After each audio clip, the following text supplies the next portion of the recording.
আসসালামু আলাইকুম everyone, welcome back to my channel. কাছে এবং দূরে যে যেখান থেকে ভিডিওটি দেখছেন, আশা করছি আল্লাহর রহমতে সবাই ভালো আছেন। আমরা আলহামদুলিল্লাহ ভালো আছি। শুরু করলাম রমজানের আরও একটি নতুন ব্লগ। আশা করছি রমজান মাসের এটাই শেষ ব্লগ হবে। এই বছরের মতো রমজানের আর ব্লগ দেওয়া হবে না, তো ইনশাল্লাহ যদি বেঁচে থাকি তাহলে আবারও রমজানের ব্লগ করব। আল্লাহ যদি সুস্থ রাখে, ভালো রাখে, আপনাদের সবাইকে যাতে আল্লাহ তাআলা ভালো রাখেন, সুস্থ রাখেন, সহি সালামতে রাখেন।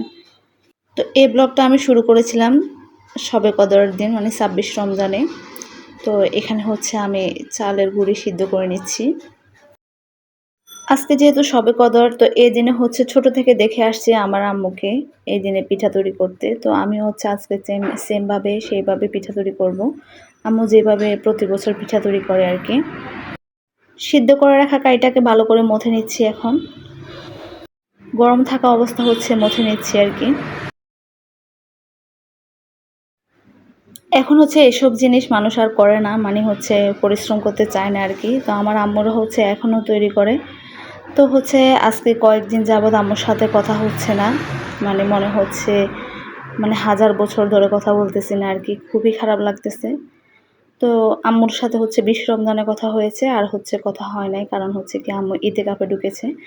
ইতিকাফে ঢুকলে একটা রুমের ভিতরে থাকে, শুধু ইবাদত করে, কারোর সাথে কথা হয় না আর কি।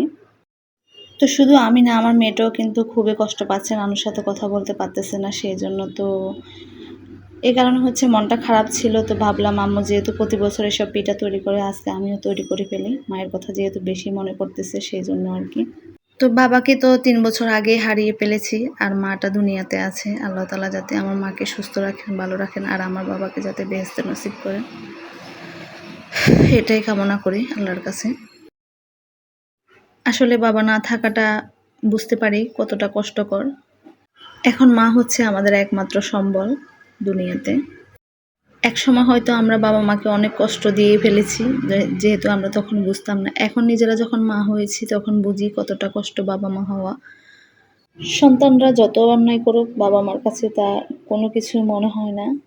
ওনারা কিন্তু সব কিছু হাসি মুখে মেনে নেয়, কিন্তু আমরা সন্তানরা শুধু বুঝতে পারি না। আমরা সন্তানেরা বাবা মাকে কষ্ট দিতে 1 মিনিটের কথাও চিন্তা করি না। তো যাই হোক, এখানে আমি পিঠাগুলো তৈরি করে নিয়েছি, আর চুলায় হচ্ছে আমি দুধ গরম করতে দিয়ে দিলাম।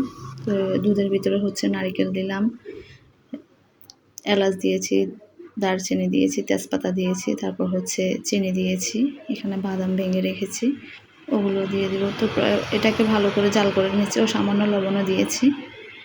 জাল করে বলক আসলে হচ্ছে পিঠাটা দিয়ে দেব। আমার ভিডিওগুলো যদি ভালো লেগে থাকে আপনাদের, আমার চ্যানেলটি সাবস্ক্রাইব করে নেবেন এবং আমার ফেসবুক পেজটা ফলো দিয়ে দেবেন। ভিডিওতে একটা লাইক দিতে ভুলবেন না এবং একটা করে কমেন্টস করে যাবেন। এই তো দুধটা হচ্ছে বলক চলে আসছে, এখন হচ্ছে আমি পিঠাগুলো দিয়ে দেব। তো পিঠাগুলো আমি লম্বা অবস্থায় দিয়ে দিচ্ছি, এটা হচ্ছে ছোট হয়ে যাবে। এই পিঠাগুলো রান্না করলে কিন্তু ভীষণ মজা লাগে খেতে, আমার কিন্তু ভীষণ পছন্দের একটা পিঠা। তারপর হচ্ছে আজকে রান্না করব গরুর মাংস। তো সেটা হচ্ছে সব কিছু মশলা দিয়ে এখন ভালো করে মেখে চুলে বসিয়ে দেব। আমি হচ্ছে রমজান মাসে একটা তরকারি রান্না করি, কারণ হচ্ছে বাসায় একদমই খাওয়া যায় না, বাচ্চারাও খেতে চায় না, আমারও খেতে ইচ্ছে করে না। তো সেই জন্য হচ্ছে সবসময় একটা তরকারি রান্না করি বেশিরভাগ। তো আজকে হচ্ছে গরুর মাংস দিয়ে আলু দিয়ে রান্না করব, আর কিছুই রান্না করব না। তো আমি হচ্ছে মাংসটাকে ভালো করে মেখে নিচ্ছি, মেখে তারপর হচ্ছে চুলে বসিয়ে দেব।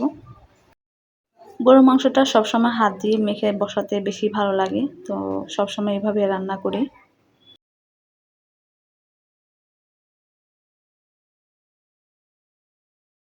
এই তো এখন হচ্ছে আমরা ইফতার করে নেব। তো আজকে ইফতারিতে আছে এখানে পেঁপে মেখেছি আচার দিয়ে, তারপর গরুর মাংস, আর হচ্ছে হালিম, তারপর সালাদ করে নিয়েছি। রমজান মাসে ইফতারিতে সবসময় বুট বেশিরভাগই থাকে। তো এবছর হচ্ছে আমি বুটটা কম খেয়েছি, আমার একদম ভালো লাগতেছে না। তো এখানে রুটি বানিয়েছি, সেগুলো আছে, আর এখানে যে পিঠাটা রান্না করলাম সেটা। তো আর সাথে হচ্ছে এখানে বিটরুট দিয়ে শরবত তৈরি করে নিয়েছি। বিটরুটের সাথে আমি এখানে লেবু দিয়েছি, চিনি দিয়েছি, তারপর হচ্ছে বিট লবণ দিলাম, দিয়ে হচ্ছে বিটরুটটাকে প্রথমে আমি ব্লেন্ড করে ছেঁকে নিয়েছি, তারপর হচ্ছে সব উপকরণগুলো মিশিয়ে নিলাম। শরবতের কালারটা কিন্তু খুবই সুন্দর এসেছে, দেখে কিন্তু খুবই ভালো লাগতেছে। তো খেতেও আলহামদুলিল্লাহ ভালোই লেগেছে। তো যাই হোক আলহামদুলিল্লাহ সবাই মিলে একসাথে ইফতারটা করে নেব। ভিডিওটা আজকে এই পর্যন্ত। সবাই ভালো থাকবেন, সুস্থ থাকবেন, আমাদের জন্য দোয়া করবেন, আপনাদের জন্য দোয়া রইল। তো আল্লাহ হাফেজ।